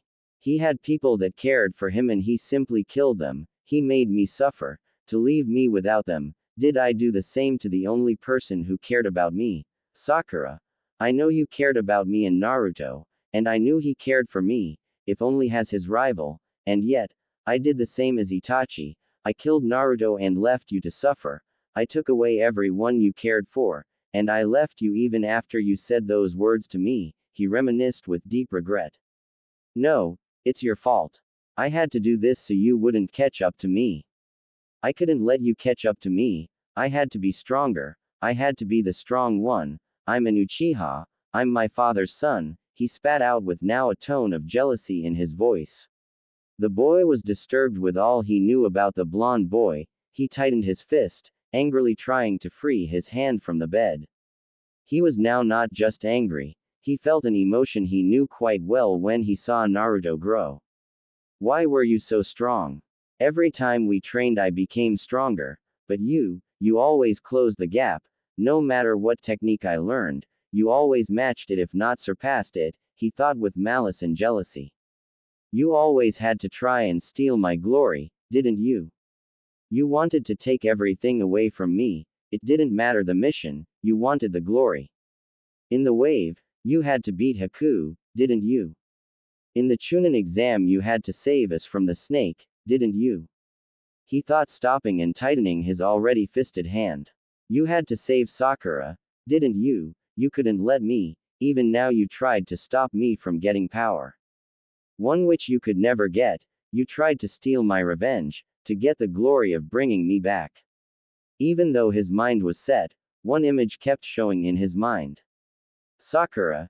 You tried to take Sakura away, always asking her out, screaming her name, you don't know how I loved seeing you get shot down, that's one thing I'll miss from the Leaf. His mind was filled with thoughts of Naruto and all he did since he knew him. We both had nothing in our lives, yet you tried to take the little that I had, he whispered to himself. The boy's mind suffered, conflicting one thought with the other and the other with the next. His mind was torn apart from the emotions he felt, the guilt of leaving Sakura and killing a friend, the anger of being forced to do things by his brother and Naruto, the jealousy and envy he felt towards Naruto and the speed in which he became stronger. His mind was focused on his emotions when they were interrupted by a door opening.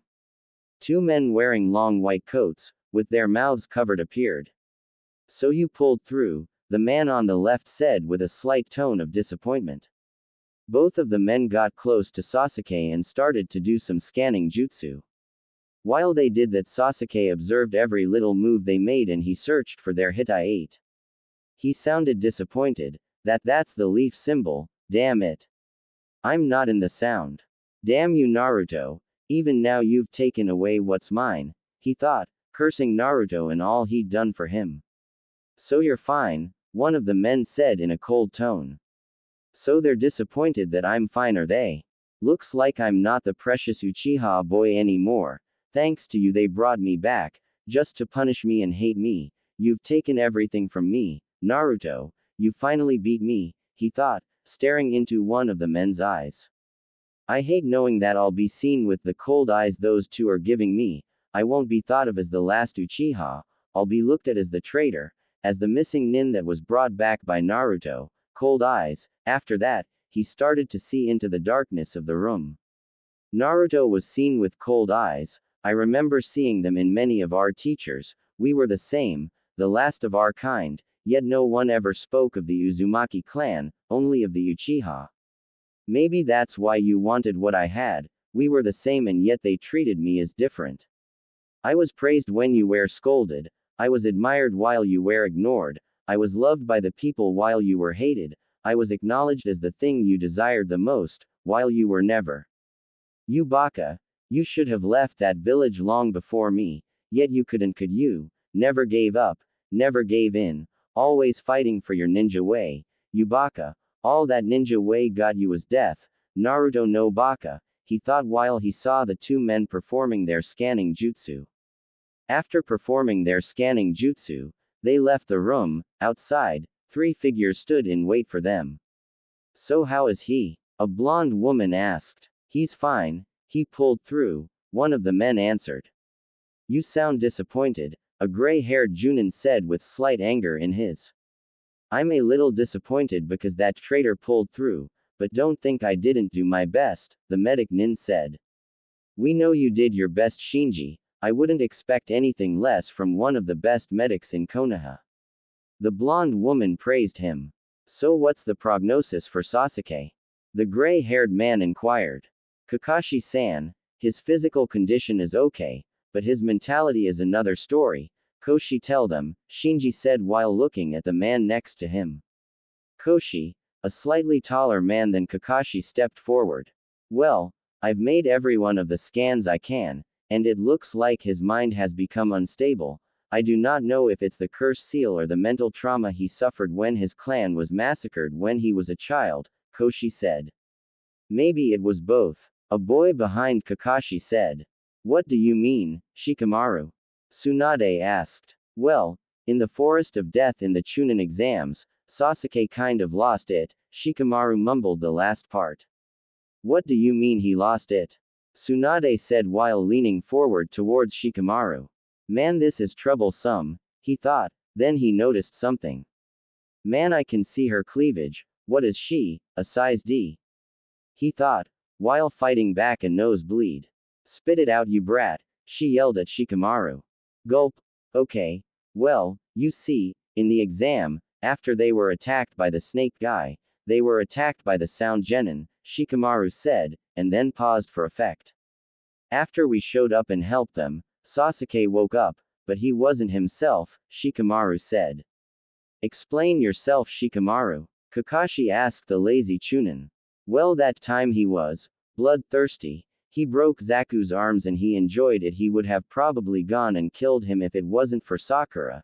It looked like he lost control of himself. He wasn't himself, and his body was covered by the seal and his eyes weren't like always, they were different, Shikamaru said while looking at the ceiling. So it appears like the seal has psychological side effects on the person, Shinji said. This would explain the tendencies for his victims to go after him, despite the fact that the seal was given forcefully, Koshi said. Yes, it's a way to break the victim without having to do anything, Shinji said. And the seal reacting to his chakra is to always remind him he has it, Koshi said. So that's how the seal works, it clouds and disrupts the mind. It makes the person power hungry and violent, that's why the person always ends up doing the wrong thing, going after him, even if they know they're giving up their freedom and ability to make choices, and taking the easy way out, getting power the wrong way, the easy way. She was disturbed for what her former partner did, she always knew he wanted power, she just never knew he'll do anything for it. This seal you created, it was just another of your plans to get power the easy way. You made Sasuke go through all the pain the seals gives, so when you take his body the seal will be ready and you won't have to go through the risky parts, Orochimaru, you coward. Tsunade thought with anger in her eyes.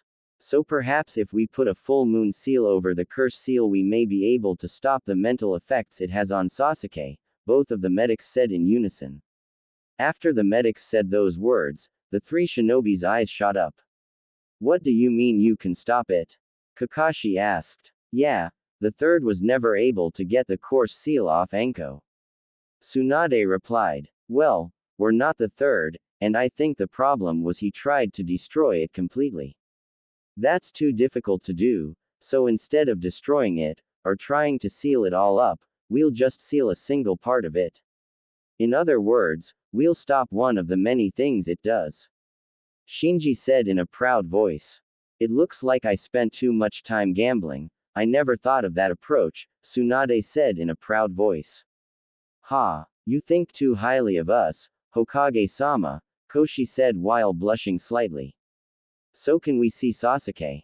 Shikamaru asked. No, he's too unstable, if you tried to talk to him he'll be too paranoid, confused and angry to take the information in, it just might make things worse, he might not trust you at all right now, Shinji said, looking straight into Kakashi's eyes. While outside the room, they were trying to help Sasuke, inside he just lost himself more to the seal. It's your fault Naruto, it's your entire fault, damn you Itachi, you'll pay for lying to me. For making me kill him, Orochimaru, after you, give me all the power. I'll crush your village so you'll feel like me when you have no place to go. His words were interrupted by the two men in white. Well traitor, it looks like you got lucky, but to be honest, I don't know what we saw in you, maybe we were expecting you to be like your father, but you ended up like Itachi. I knew your father and you're nothing like him. You're not your father's son. Those last words made Sasuke's soul ache in pain and regret, the thing he wanted most was always denied from him, to be acknowledged as his father's son, the one thing Itachi had that he wanted, and the thing he was acknowledged for was as the man he hated the most, he was seen as a new Itachi. I'm not like Itachi, he mumbled. What did you say traitor? Shinji said in a cold voice. I'm not like Itachi, I'm my father's son.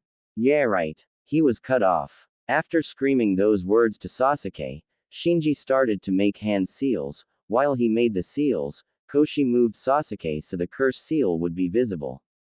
Don't touch me. I'll kill you if you keep touching me. Sasuke spat out to the medic Nin. Shut up traitor and take this. Fuin Jutsu. Full moon seal. After yelling those words he slammed his palms over Orochimaru's curse seal. Ha! Sasuke screams in pain caused by the new seal over the old one. He fell unconscious in his bed, with pain easily shown on his face.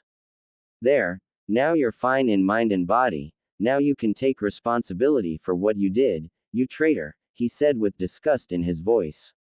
Calm down Shinji, Koshi said to his friend. I can't calm down. Not after what they did to this village, their father gave everything for this village. I can't believe his own kids would ruin not only the Uchiha name, but his own, too. Shinji countered. Just because they're his sons doesn't mean they may be as great as him, Koshi said in a calm voice. I know you're right, but it still hurts to see it. He was interrupted by the door opening. Shikamaru, Kakashi and Tsunade entered the room. So he's still sleeping, after all trouble, Shikamaru said in his bored tone. So was the seal a success? Kakashi asked in a worried tone. Placing it was a success. We'll see if it works perfectly, Shinji answered. So if he's going to be mentally stable, take him to the hospital where we can monitor him in a better way. Tsunade ordered them. After hearing those words, Koshi took out a scroll, opened it, did a quick hand seal, and in a puff of smoke a stretcher appeared. They untied Sasuke and placed him in the stretcher. Slowly but surely they took him out of the room and onward to the hospital.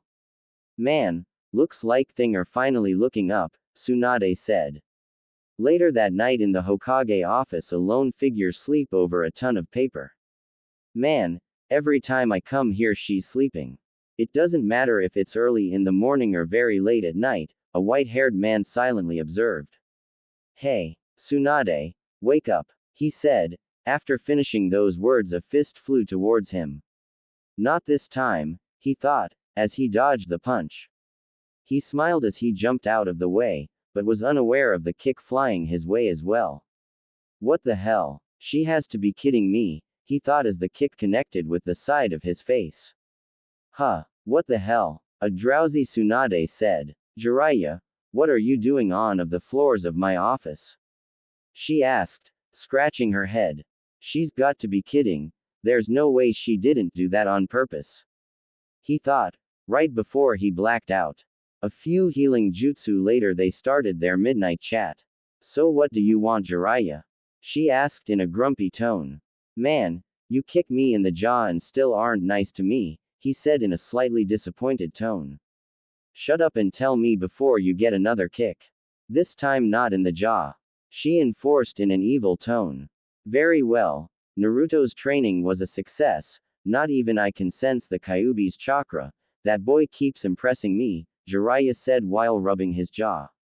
Really? That just made my day, Tsunade said smiling. You had a good day? Jiraiya asked. Yeah, Choji pulled through, Neji's stable, Kiba is okay, Shikamaru is back on duty, Naruto like you said is back in control of the Kyuubi's chakra, and Sasuke's curse seal is under control. She said in a relieved tone. The seal is under control? He asked. Yeah, Shinji was able to use one of his seals to control it, well, most of it, she said in a slightly unsure tone. Don't worry, I'm sure he won't let his old partner's son be consumed by the seal. He said, trying to convince Tsunade. Yeah, you're right, I can finally relax a bit. She said. Well, I have to get back to Naruto, just rest and relax, I know you haven't had a good night's sleep since Naruto left on the mission. He said to Tsunade. After saying those words, Jiraiya jumped out of the window and disappeared in the darkness of the night. Well, isn't the night beautiful? I can finally enjoy it now, knowing that I won't have to worry about Naruto and the others. She thought, while taking out a sake bottle. How were you able to stand the worries this job gives you, Sarutobi-sensei? She said in a calm voice, just before she took a swig out of the bottle. A couple of days had passed since the genins had become stable, and the people of Konoha started to calm down, yet some still couldn't, like the two girls still trying to visit a certain boy. Still others enjoyed the new calm. Konoha Senpuu was heard in a clearing in the forest, as a green blur broke through 5 huge logs. Guy sensei, I'm back at full strength, now I'll become stronger to defeat my rivals. Gaara, Sasuke, Neji, and now you Naruto-kun. He thought with fire in his eyes. Now I'll do 1,000 one-handed push-ups. If I can't do them I'll do 1,000 squats. He thought and started doing his push-ups. I'm almost done. 994, 995, 996, 997, that's odd. Has the ground gotten softer? 998, it almost feels like sand. 999, sand. Oh crap, his thoughts were interrupted. Sabaku Kyuu. As he heard those words, the sand under his hand started to cover him. He tried to jump away, but he was too tired from the push-ups to make any progress. Damn it, can't move, he said while struggling to get free from the sand. From behind the trees, Gaara emerged. Lee stared at him, remembering the other day he saw the sand nin. Gulp. Hi, Gaara, by any chance are you still angry about the ramen incident? Lee said, while struggling to breathe. Gaara looked straight into Lee's eyes, raised his right hand and said in a calm voice, Sabaku Susu. I'm so dead, but why only because I skip on the bill? Guy-sensei, did he only save me to kill me later? Lee thought while the sand finished covering his face. He closed his eyes, just waiting for the moment of pain and the calm that would follow. This is an eternity, he thought while still waiting, but that moment never came. The sand slowly uncovered his eyes, and moving slowly away from him, his turtle-shaped wallet was being carried away by Gaara's sand. What? Lee's mouth fell to the ground from the shock.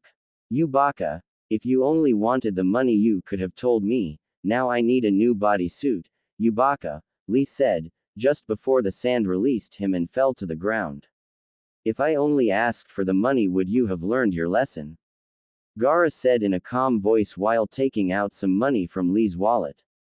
Was he trying to make a prank on me? If he did, it worked, ha. My poor Kame-chan, Lee thought while tears fell from his eyes. That's enough, Gaara-san, that ramen wasn't that expensive, Lee shouted to Gaara. We're going to eat and you're paying this time, Gaara answered. No, Gaara-san, I still haven't finished my training, you interrupted before I could finish my push-ups. Lee said in a serious voice. No, we're going to eat breakfast. While Gaara said that, sand started to come out of his gourd. A sweat drop broke out on Lee's head. He's gotten a little friendlier. He only threatens now, Lee thought while looking at Gaara's expression. Very well. We'll go, but I'll do 2,000 squats after, and if I can't do them, I'll punch the logs 5,000 times. Yes, Guy-sensei, I'll be stronger, you'll see. Gaara, let's go. After saying those words, he flashed his good guy pose. While Lee and Gaara walked to town, a blonde boy and a white-haired man traded words near Lee's training site. Where the hell do you think you're going, Ero Senin? The blonde boy yelled. What? I'm just going to gather data, Naruto. Jiraiya replied while having a small nosebleed. Data mai. Stop going peeping and teach me a new jutsu. Naruto said while glaring at the Senin. What new jutsu? First learn to control the charka, then we'll talk, Jiraiya said. I already can. You know that. A smile appeared on his face. Hey Ero Senin, want to see something cool I can do? Naruto asked, giving his foxy grin. Jiraiya raised his brow, looking into the smiling boy's eyes. New trick, maybe he improved no jutsu. He thought while having a small nosebleed. Well, let's see, Jiraiya said in a curious voice. After hearing those words, Naruto gave a small leap just in front of Jiraiya. He extended his right arm and started to form the Rasengan. What? That's all. It's the same old Rasengan, he said in a bored tone.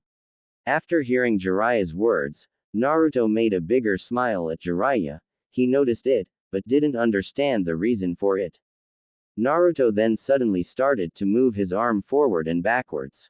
What's that baka doing? Jiraiya wondered and got closer to see this new thing his student did. So what's that supposed to do? Just as Jiraiya finished those words, Naruto made a fast forward thrust with his hand, sending the Rasengan right to Jiraiya's face. What the hell? Jiraiya yelled as he saw the Rasengan flying towards him. Man, why does everyone try to hit me? He thought as he dodged the sphere just an inch from his face, and let it fly into the forest. Ero Senin, are you okay? I was sure you were going to dodge it. Naruto said as he ran to his fallen sensei. Phew, he's okay. Man, I shouldn't surprise him like that, he thought while sighing out of relief. There in front of him lay Jiraiya in shock, his mouth foaming, with bug eyes.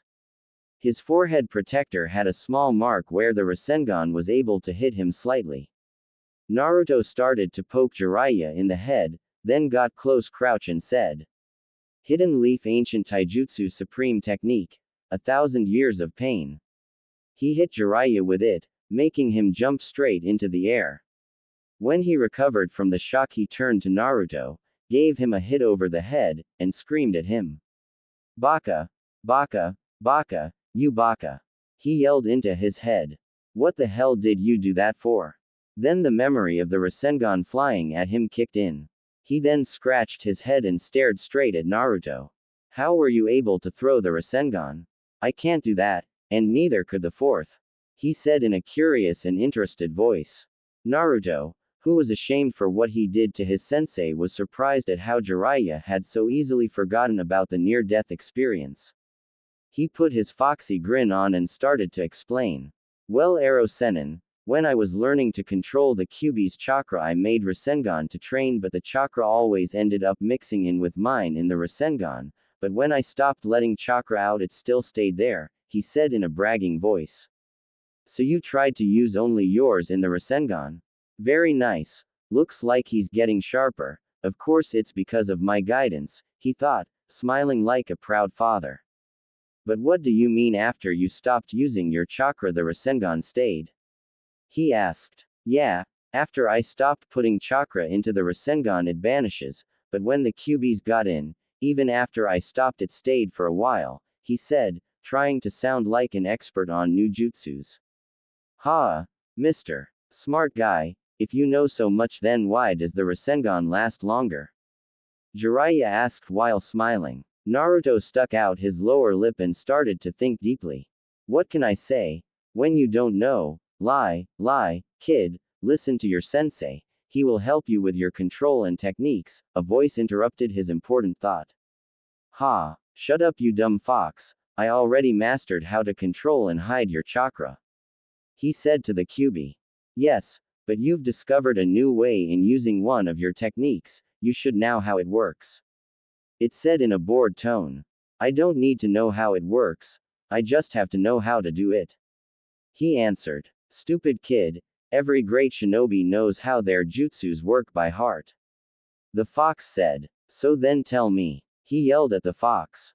No. The fox coldly answered. Nani? You said you would teach me, he spat out to the fox. I never said I'd teach you, I said I would only help you, and I won't help you with every little detail. The fox said arrogantly. Then when will you help me? He asked. When you grow, and only when you grow I will, he answered. You stupid fox, I already grew, I improved an already great technique. No, you didn't, he was cut off by the fox.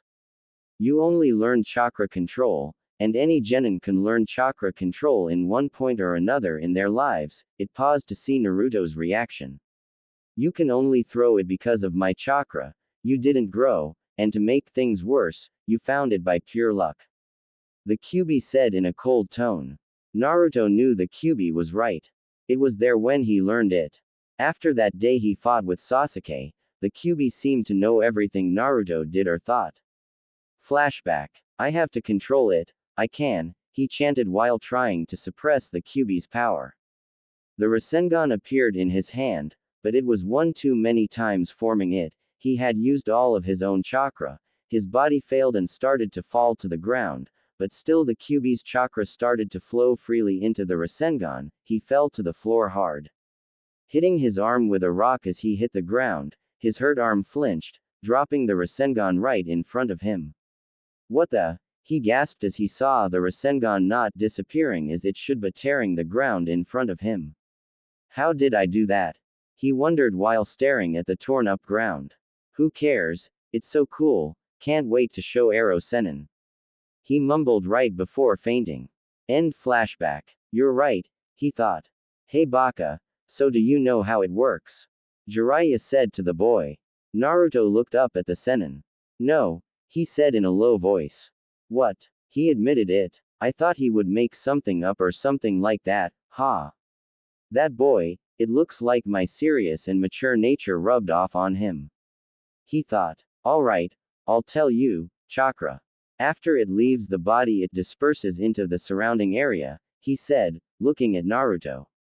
The boy simply nodded. Depends on how concentrated your chakra is, it will last longer or less time outside of the body before it disperses. He said. Naruto simply nodded again. I wonder if he understood. Well, human chakra can only last a few seconds, but it looks like the demon chakra is much more concentrated, which makes it last longer. And that's why you can actually throw it, got it? He said. Yeah, I got it. Just as Naruto said those words, a large explosion and a scream were heard. Kya was heard by the two. Naruto, isn't that the way the Rasengan you threw flew? Jiraiya asked. Yeah, I think so. Naruto scratched his head while he said that. You baka, how much demon chakra did you put in it? He angrily asked. Not a lot, I think, he said. You think, you baka, you could have killed me. He screamed at the blonde boy. Jiraiya turned to the place the screams were heard, and sighed.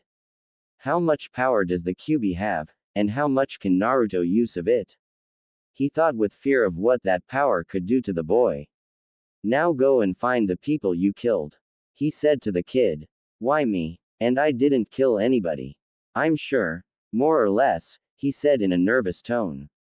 Did you see that explosion? Not even Gamabunta could have done that. Now go and give them a proper burial. The Sennin said. They're not dead, and why only me?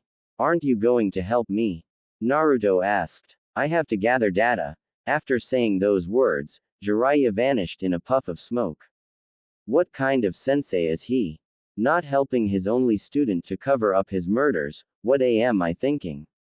They're not dead. After that he ran to the site. While running to the site he kept repeating, not dead, not dead, not dead, like a mantra. After a few minutes, he arrived at the site, a huge crater laid in front of him. He looked around but found no one who could have given out the scream he'd heard. He looked around trying to find someone. A few yards away he found two shadows.